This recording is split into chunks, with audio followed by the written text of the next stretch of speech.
Billionaire saw his ex crossing the street with twins. He stopped talking to his fiancée immediately. Ethan stared through the windshield as Maya crossed with twins laughing beside her. The realization landed before emotion did. Dates. Faces. The month he walked away. His fiancée asked a question. He stayed silent. Hours later, he hired a private investigator. The truth he was about to face would cost him far more than money. Before we go any further, we'd love for you to hit that subscribe button.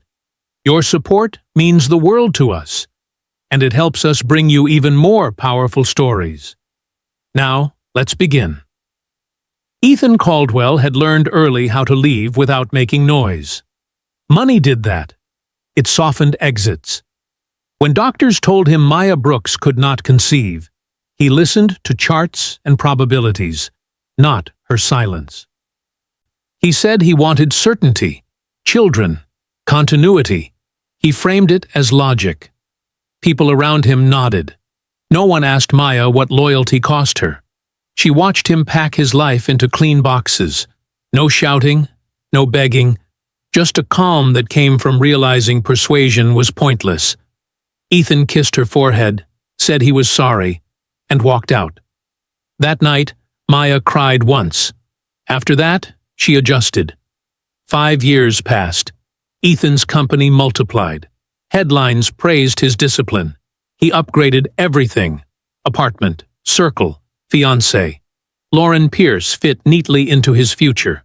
Polished, predictable, safe. The day everything cracked was ordinary. Midday traffic. Sun bouncing off glass. Lauren talked about wedding venues, hands moving as she spoke. Ethan nodded without listening. Then traffic stopped. Across the street, a woman stepped off the curb. Maya. Hair pulled back, thinner, stronger somehow. 2 children held her hands, twins. Their steps were uneven, a little impatient. One tugged free, laughing. Ethan's breath caught, not dramatically, just enough to hurt. The timing hit before emotion did. Same age, same spacing. The math landed hard. He felt it in his chest. Lauren kept talking. He did not answer. His fingers tightened on the steering wheel. Someone behind them honked. A man on the sidewalk muttered something about rich idiots blocking traffic. Maya crossed without looking at him. She never glanced toward the car. That stung more than recognition would have. A woman nearby whispered to her friend. Something about cute kids, strong mother vibe. Ethan watched until they disappeared into the crowd. When the light changed, he drove. Lauren asked if he was okay. He said yes. It was a lie he had used before. That silence followed him home. It sat between sentences. By nightfall, the engagement was already over, even if no one had said it yet. Ethan did not sleep that night. Not from guilt. From calculation. His mind replayed the street scene in fragments, the height of the children, the way the boy dragged his heel, the girl's eyes. Too familiar. He told himself memory was unreliable. Emotion distorted facts. That excuse lasted until morning. By 9 a.m., he had hired a private investigator. Quiet, firm, no drama. The kind executives used when problems needed proof, not opinions. Ethan gave one name, Maya Brooks, one instruction, verify everything. Days passed slower than they should have. Meetings blurred. Lauren noticed the distance now. She asked once what was wrong. Ethan said, work. She did not push. People in their circle had learned when not to push him. The report arrived on a Tuesday. Thin folder. No theatrics. Ethan closed his office door before opening it. The first page stripped away fantasy. Address. Modest building. Second floor walk-up. Rent paid on time. No liens, no lawsuits, no suspicious transfers. Next page. Children. Twins. Birth certificates. No father listed. Dates circled in red by the investigator. Ethan stared longer than he meant to. The month matched exactly. The month he left. There were notes. Maya worked remotely. Flexible hours. No childcare drama. No interviews. No attempts to contact him after the first year. The investigator had flagged that. Unusual restraint, he'd written. Not the behavior of someone chasing leverage. Ethan felt something crack then. Not loudly. Internally. A realization forming too late. He drove to her apartment that evening without calling, parked across the street, sat longer than necessary, watching lights flick on, hearing neighbors talk as they passed. Someone complained about rent. Someone joked about kids ruling the building. When Maya arrived, she looked tired, not broken. That mattered. She froze when she saw him, just for a second. Then she unlocked the door. He followed inside. They did not raise voices. They did not circle the truth. Maya explained once, calm, precise. She found out she was pregnant a month after he left. She tried to reach him. His number was changed. His assistant blocked her emails. She left the state. Survival required distance. Ethan listened. No interruptions. No defense. When she finished, there was nothing left to argue. As he left, a neighbor peeked out, curious. Ethan caught a whisper. That him? The rich one. He walked away, knowing the story had already started moving without him. Ethan left Maya's building with a strange clarity. Not relief, not forgiveness, just accuracy. The kind that removed every excuse he had carried for years. He drove aimlessly at first, passing streets he did not register, stopping at lights he barely saw. His life had been built on decisive exits. This time, there was nowhere clean to go. At home, Lauren noticed immediately. The stillness had changed. It was heavier now. She poured wine. He did not touch it. He sat across from her, hands flat on his knees, posture stiff like someone waiting for a verdict. He told her everything. Slowly. No framing. No softening. Maya. The twins. The timeline. His voice stayed steady. But the story was not. Lauren listened without interrupting. She had suspected this moment long before it arrived. Maya's name had surfaced too often over the years, usually disguised as regret, dressed up as nostalgia. When he finished, Lauren nodded once. She said she appreciated the honesty. That was all. No accusations, no bargaining. She said she wanted a life built forward, not corrected backward. They agreed to end the engagement. Civil. Almost respectful. She packed that night. A suitcase. A pause at the door. Then she was gone. Ethan sat alone longer than necessary. The house felt staged, like a show home meant to impress buyers, not shelter people. He realized then how insulated his success had made him. Maya had endured pregnancy, fear, and grief without backup. He had insulated himself with assistance, schedules, and distance. Word traveled faster than he expected. It always did when money was involved. A board member called, casual at first, then careful. A friend texted a link. A headline already forming. Billionaire's secret family. Questions followed. Was she planning a claim? Was this a setup? Ethan said nothing publicly. That silence created space, and space filled quickly. Online speculation sharpened. Bystanders stitched theories together.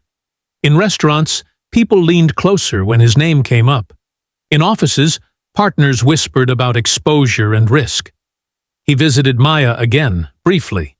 Not to persuade, to warn. Cameras had been seen outside the building. A neighbor had asked questions. Maya listened, jaw tight. She had not asked him for anything. Not then. Not now. That restraint cut deeper than anger would have. As he left, a woman on the stairs muttered about men with money making messes and letting women clean them up. Ethan did not correct her. He knew she was not wrong. By the end of the week, 2 investors quietly pulled out. No announcements, just distance. The damage was spreading. Ethan finally understood that silence was no longer neutral. It was surrender. The story broke fully by Monday morning. Not as facts, as appetite. Headlines leaned into implication. Phrases like hidden family and secret children did the heavy lifting. Maya's name followed Ethan's everywhere now, rarely without suspicion attached. Comment sections were worse. Strangers debated her motives like sport. Some called her patient. Others called her strategic. Outside her building, cameras appeared. One neighbor complained about the noise. Another enjoyed it too much, offering theories to anyone holding a mic. A man down the block joked that quiet women always had angles. Maya kept her blinds closed. She walked her children at odd hours. Inside Ethan's world, the shift was colder. Board calls grew tense. Legal teams suggested statements that said nothing. PR consultants offered versions of truth trimmed to protect optics. One partner asked carefully whether paternity was confirmed. That question decided everything. Ethan declined every script handed to him. He ordered certified DNA tests instead. No shortcuts. No private settlements. He wanted proof that did not blink under scrutiny. While waiting, more partners paused involvement. One pulled funding, citing instability. Another said nothing at all, just disappeared. The results arrived late Friday. Clear. Brutal. 99.99% match. No ambiguity. Ethan sat alone when he opened the file. He did not smile. He felt no victory. Only obligation. He called a press conference for the following morning. Advisors begged for delay. He refused. The longer silence lasted, the more it harmed Maya. The room buzzed before he spoke. Reporters whispered. Cameras adjusted. Someone asked if he planned to deny responsibility. Ethan stepped to the podium and answered without waiting. He stated the facts. He acknowledged the timeline. He claimed the twins publicly. He said the failure was his, not Maya's. No spin, no apology tour, just ownership. A reporter asked if he felt betrayed. Ethan corrected her. He said betrayal required deceit. There had been none. Another asked about money. He shut that down fast. This was not a transaction. The statement traveled fast. Clips spread. The narrative shifted. Some critics doubled down. Others went quiet. Investors watched closely. One by one, the loudest skeptics faded. By evening, messages changed tone. Support replaced mockery in some corners. Respect, grudging but real, followed honesty. Maya called once, not to thank him, to tell him the cameras were gone. That mattered more than headlines. The collapse did not happen loudly. It thinned out. Speculation lost oxygen when facts stayed consistent. Commentators moved on to easier targets. The story stopped feeding outrage. Inside the company, the shift became visible. Partners who had paused quietly returned just as quietly. New ones approached without asking for reassurances. They respected what Ethan had done. Not because it was noble, but because it was expensive. Truth had cost him capital, leverage, and comfort. That signaled stability better than any forecast. Ethan did not rush into public family moments. No staged photos, no forced unity. He met the twins privately. Awkward at first, small hands, curious eyes. Maya stayed nearby, watchful but not hostile. Trust did not rebuild quickly. It was not meant to. He learned their routines, homework times, favorite snacks. Which one hated loud rooms. These details grounded him more than board victories ever had. Maya remained firm, independent. She did not soften her boundaries to ease his guilt. That earned his respect more than forgiveness would have. Months later, Ethan stood in his office watching traffic below. Ordinary again. People crossing streets. Lives intersecting briefly. He understood now how easily certainty had blinded him. He had mistaken control for wisdom. He did not reclaim a family. He acknowledged the one he had abandoned. That distinction mattered. The company grew, not from clever moves, but from credibility earned the hard way. Employees noticed. Investors noticed. Correction did not erase harm. It stopped repetition. That was the legacy he chose to leave. If this story showed you how one choice can echo for years, don't scroll past it. Pay attention to the moments where silence feels easier than truth. Those are the ones that decide everything. Subscribe for stories that remind you why accountability still matters and why owning your mistakes is the first step to fixing them.